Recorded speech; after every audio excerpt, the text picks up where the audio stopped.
Start. MTC 2-1, Unit 3. Exercise 1. Crushing the tongue against the roof of the mouth drives the food mass into the taste buds, and this clamping or sucking motion intensifies and prolongs the flavor.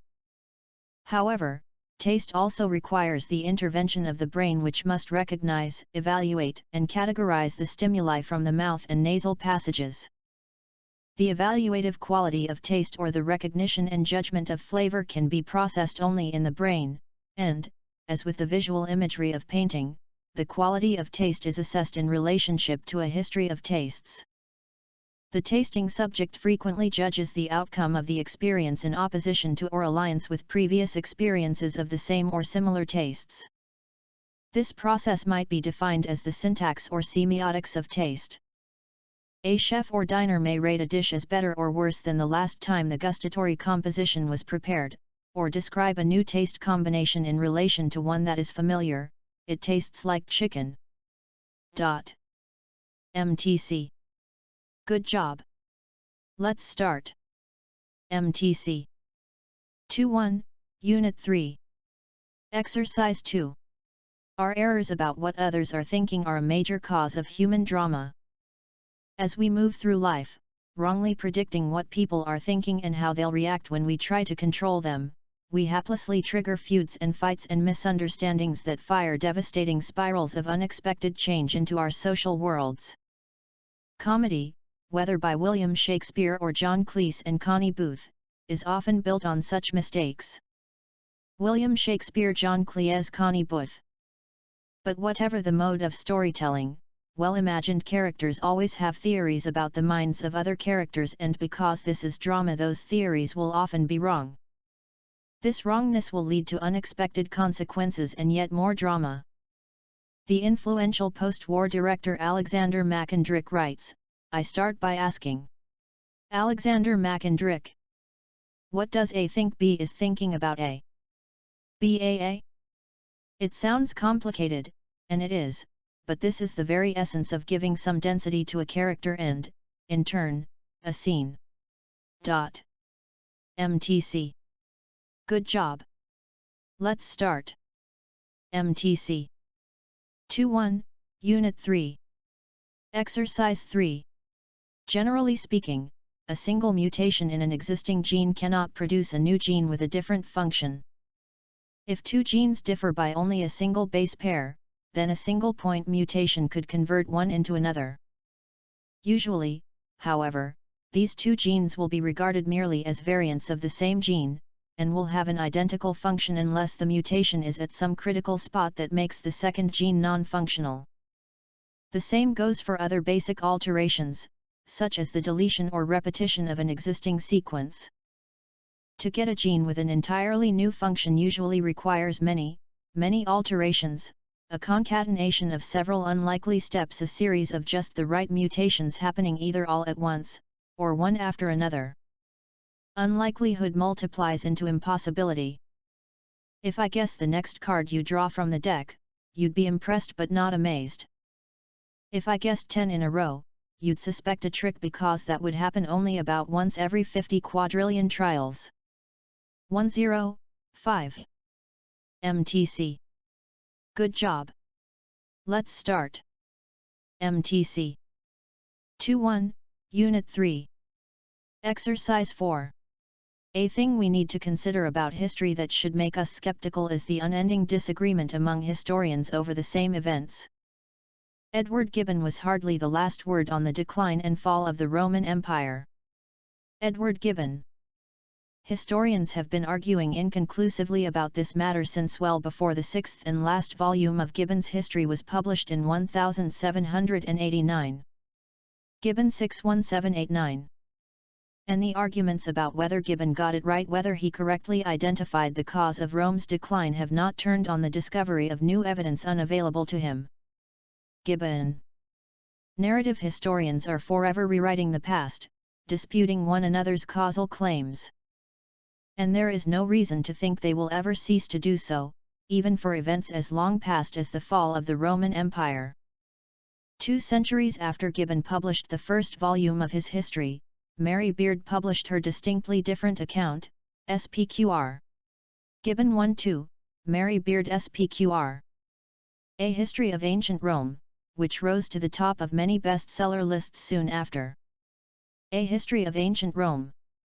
Thus, even after all that time, there's still no agreement on why the Roman Empire fell. MTC. Good job. Let's start. MTC 2.1, Unit 3. Exercise 5.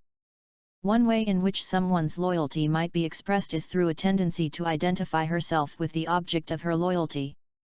Such a loyal person to some extent treats the thing to which she is loyal as though it was her, feeling as she would feel and acting as she would act if certain things that are true of it were true of her. If your loyalty to your favorite sporting team is expressed in such a way, then you may feel like a success yourself when your team is doing well, and like a failure when your team is doing badly. You may feel pride when your team does something good when it wins a tough game or raises money for charity, and you may feel shame when your team does something bad when it gives a boring performance or mistreats its players.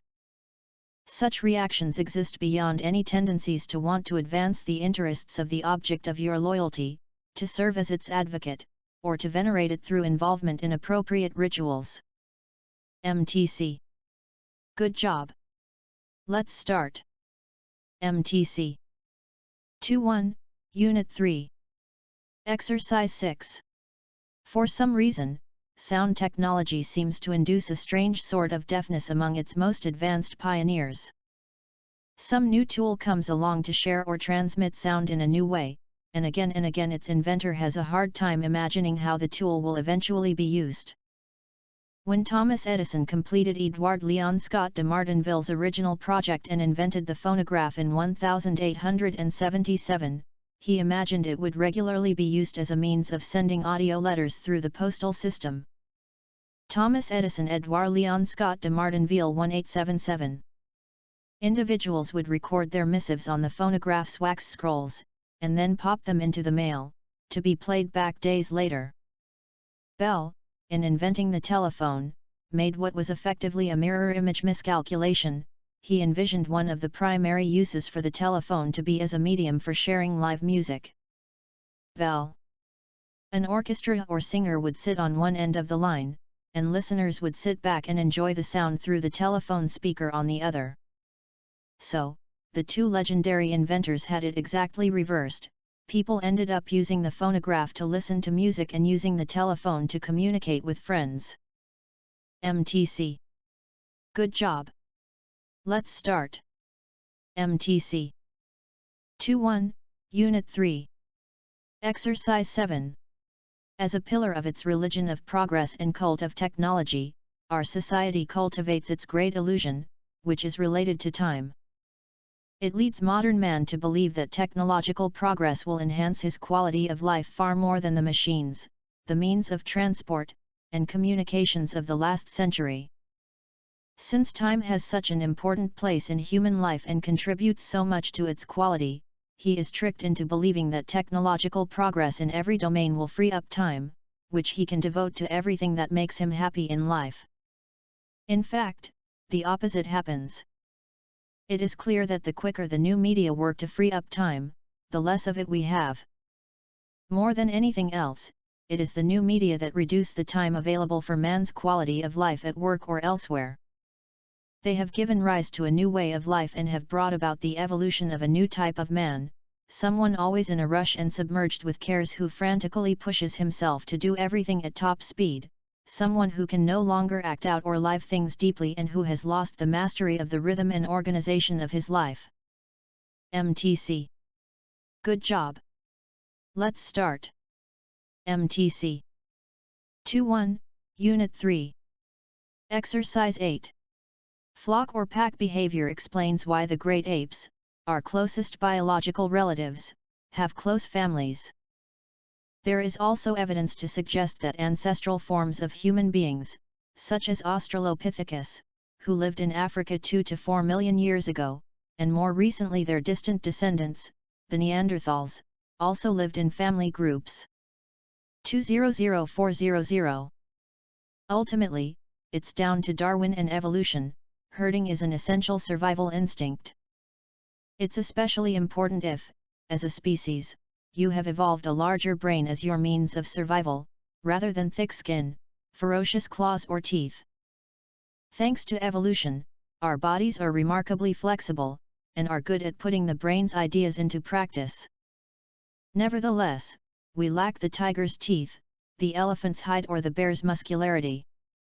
Our strength lies in numbers and, even more important, the ability to work together for the communal good. And families are the basis for that vital cooperation. I would suggest that the inbuilt human herd instinct, the need to communicate clearly and bond with others, lies behind most of mankind's subsequent achievements. MTC. Good job. Let's start. MTC 2.1, Unit 3. Exercise 9. As analyses of the primal form of communication have advanced, so has the observed richness of its universal vocabulary. One suite of signals contains postures that display dominance within groups, as well as the means to achieve it in the first place. They turn out to be similar to those in social Old World monkeys and apes. Deborah H. Grunfeld, a social psychologist at Stanford University, found that people feel more powerful and often are so in actuality when they display the following traits in the presence of group mates. Deborah H. Grunfeld. Behave expansively, keep your hands away from your body, make eye contact as you talk but feel free to look away at your leisure. Don't explain yourself in any detail. Take ownership of the space around you, whether a boardroom or an office cubicle, in order to say to yourself and imply to others, "This is my table, this is my room, you are my audience." MTC. Good job. Let's start. MTC 2.1, Unit 3. Exercise 10. Parents sometimes try to justify a child's bad behavior with the rationale, "Robert was running around with the wrong crowd." Robert. The implication is that Robert's behavior was influenced by or caused by the other members of the crowd. Robert. This may sound good, and it may be a correct assessment as far as it goes.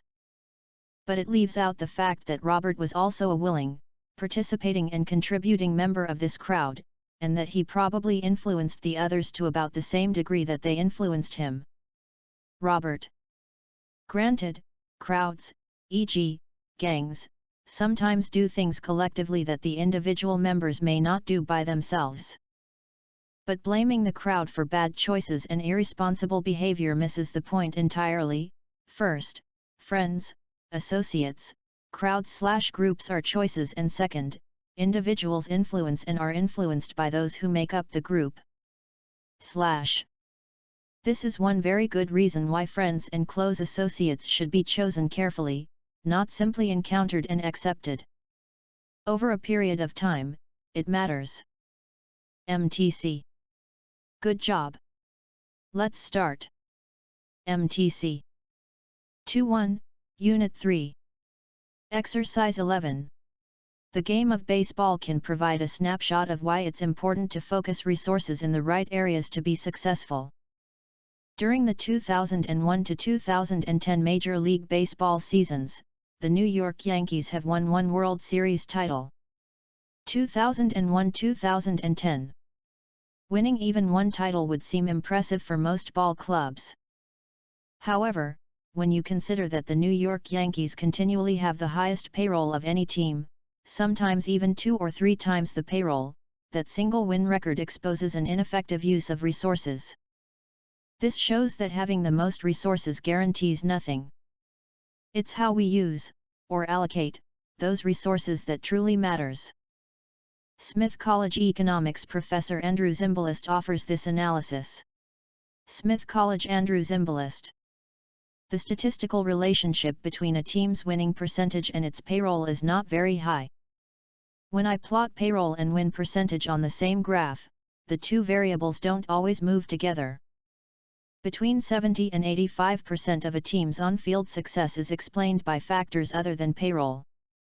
7085. MTC. Good job. Let's start. MTC 2-1, Unit 3. Exercise 12. In the previous volume of Hollywood Science we authors detailed the lengths to which writers and producers are going today to improve both the level of science dialogue in Hollywood productions and the depiction of both scientists and the culture of science. Hollywood Science. We also explored how complicated the issues of science accuracy in TV and film actually are, and how rare it is that a production can simply hire a science consultant and make everything correct. It is unreasonable to expect science-themed dramas to be documentaries. Getting technical details as correct as possible is about grounding the story in the real world and minimizing the kind of "oh please" moments that pull viewers out of the story, reminding them that they are watching a fiction. When it comes to accurate depiction of science on both the big and the small screen, the entertainment industry has met viewers more than halfway. MTC. Good job.